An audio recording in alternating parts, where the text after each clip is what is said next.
When I was 3, I had dreams of becoming a ballerina.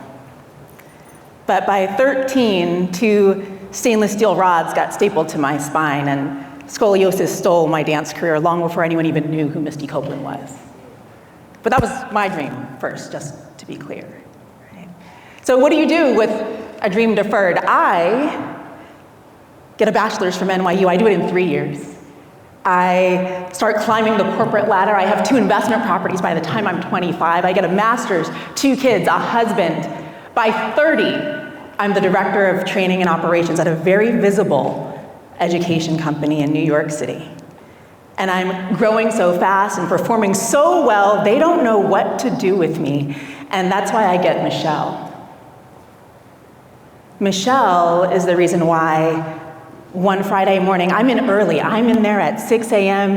in a conference room on a very necessary phone call with my sister, and I'm telling her, Michelle's the worst manager I've ever had. Michelle tells me when I run meetings, it feels ministerial. I'm just too aggressive. Maybe I should say less. And then she takes my ideas and presents them as her own.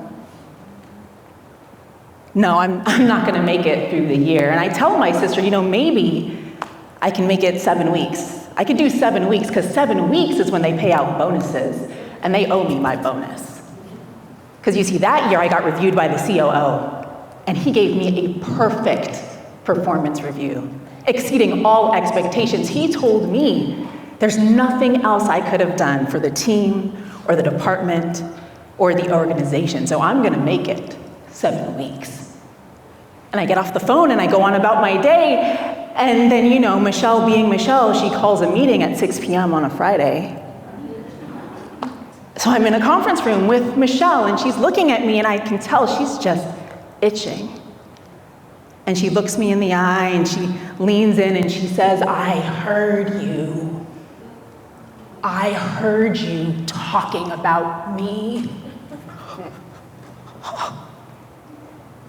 Well, you know what? Girl, bye.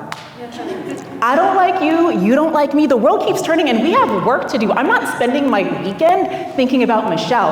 And I tell her so much, not in the same words. I use different words, but it doesn't land so well. Because now it's Monday morning, and I'm sitting next to Michelle, and sitting across from me is the CEO.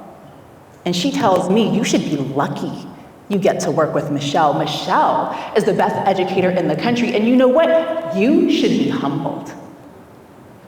And so because of that, they decide they're gonna give me 6 weeks. I have 6 weeks to turn it around.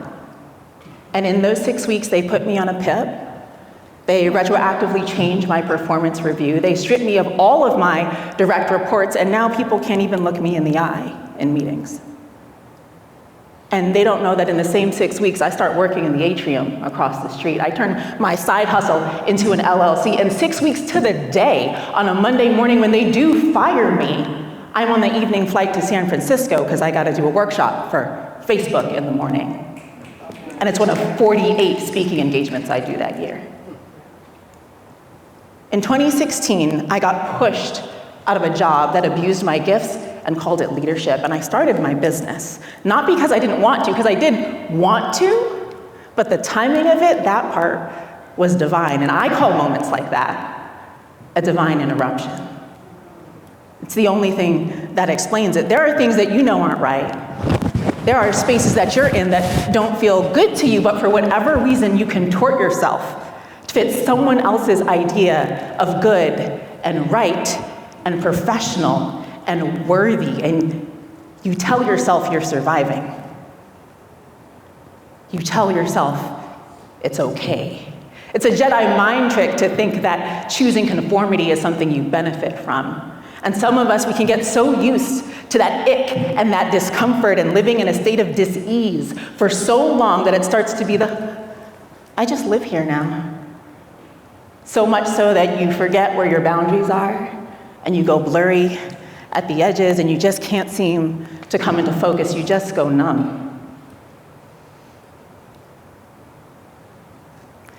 Yeah, but I'm resilient, right? Been that way since I was 3. Resilient, defined by being able to take a beating over and over and over again. Are we just handing out tropes like trophies? Because I don't think I want that one. Strong black woman, no thanks, I'd rather just be me.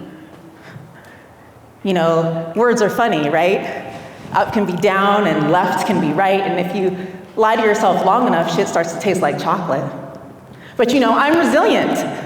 From the time I was 3, and God put a dream into me that I could not fulfill, not in this body, not the way that I wanted to.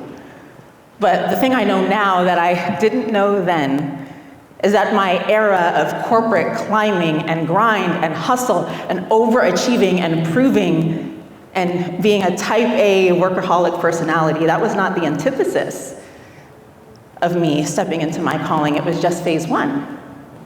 And I would have stayed in that grind and that hustle if something hadn't interrupted me, if something hadn't just taken my breath away.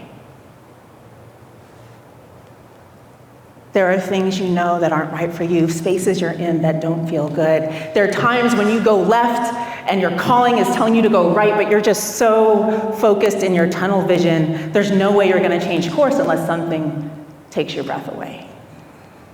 And in that moment, without breath, in that pause, you can stop to save yourself, you can stop to see yourself and think, damn, I don't think that's chocolate.